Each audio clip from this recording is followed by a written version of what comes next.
Hello, friends. Welcome to Soul Shift Coaching. I am David Hale. Thank you for being here. Why do I call it Soul Shift?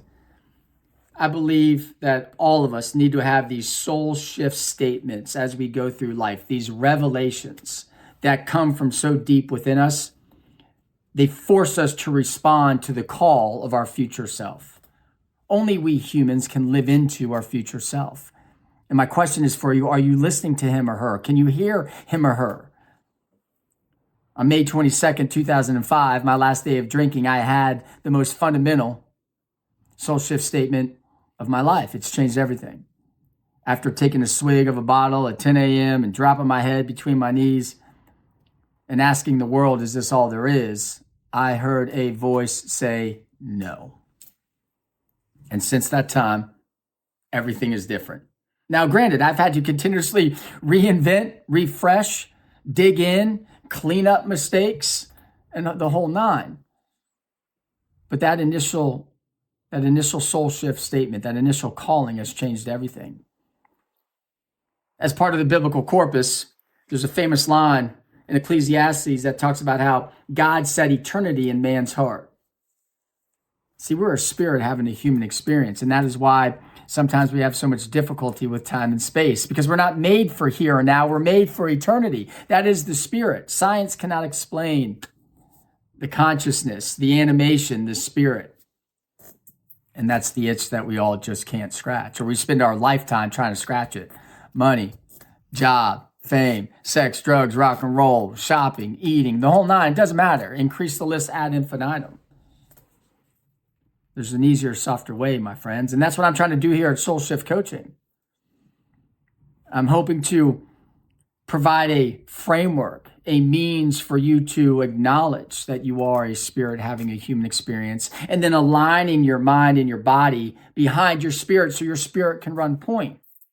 Transformation unfolds when we have our mind, body, and spirit all pulling in the same direction over an extended period of time. And see, when our soul runs point, guess what that allows us to do? It allows us to write a new story. The average person has tens of thousands of thoughts a day. And a few weeks ago, I learned something new, listening to a sermon that Cleveland Clinic studies stated that 95% of our thoughts are repetitive.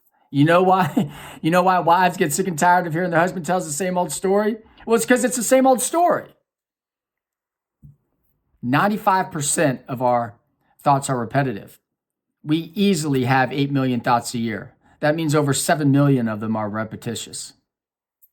And of that 95%, of that 7 million, 80% are deemed negative. Now, that doesn't mean downright bad. It could be limiting or constraining. For example, I'm 40 pounds overweight. What's the point? That's limiting, is it not? I've been at this job for 5 years. Might as well just stick it out. That's limiting, is it not? Oh, well, we've been dating now for 2 years. Might as well get hitched. I mean, we could keep going. It's not what we want to do. If 95% of our thoughts are repetitive, well, we need to make sure that we are incorporating new thoughts.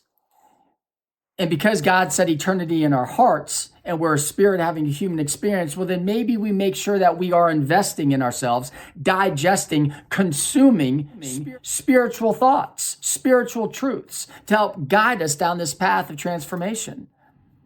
Because transformation is so many things. And one of the things that it is making sure that we're finding meaning and joy. Meaning that actually provides comfort and confidence and humility, meaning that actually motivates us to walk day to day in this thing called life. And also joy, meaning and joy. Joy in addition to happiness, because we can be joyful no matter what. No matter what's going on, we can take a posture of joy. And that's a big part of what I mean by transformation. Having meaning actually be meaning, lasting, and joy, where we can proclaim our joy regardless of our circumstances. And so how do we feed our mind, our body, but most importantly, our soul? Well, we need to make sure that we're feeding it words of wisdom, words of truth, words of hope. Words that have stood the test of time. See, the human experience hasn't changed for 10,000 years, easily. And one such way to do that, in my humble opinion, is through the biblical corpus. Even if you're not a Christian, honoring and respecting just what has withstood the test of time, I humbly suggest to you. And there's this guy, that is provable fact, walked the face of the earth, this guy named Jesus. He would teach in parables. And there's a famous parable that I'm going to quickly share with you all to hopefully provoke you to have some new thoughts. So maybe we can decrease that 95% down to 90. People always try to trick him in his day to trip him up because of the bold claims that he was making. And one day there's a parable where the Jewish leaders came up to him and handed him a Roman coin. And they said, "Hey, yo, Jesus, should we pay our taxes or not? Should we pay our taxes to Caesar?" See, limiting to this time and space. Hey, we're in this world and the reality is Rome.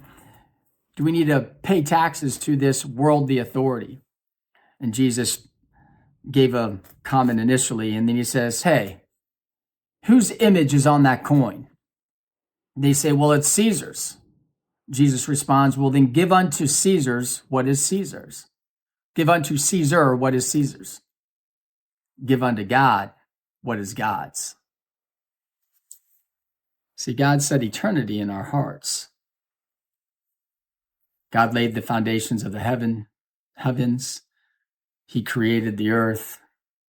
And when he formed us, he also formed the spirit of man. And he set eternity in our hearts.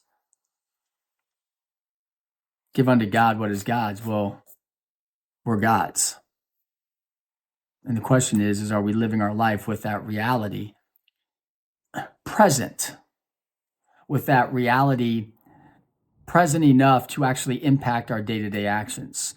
With that reality present enough to actually impact our thoughts, to impact our actions, to impact our life?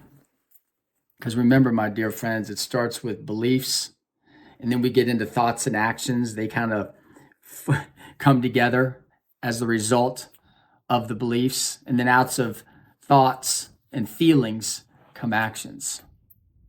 Beliefs, thoughts, feelings, actions. And we want to make sure that those beliefs are true and genuine and beneficial and promoting the common good and can stand the test of time. So I'm going to plant a seed that you consider that you are not your own, but you were made with a purpose.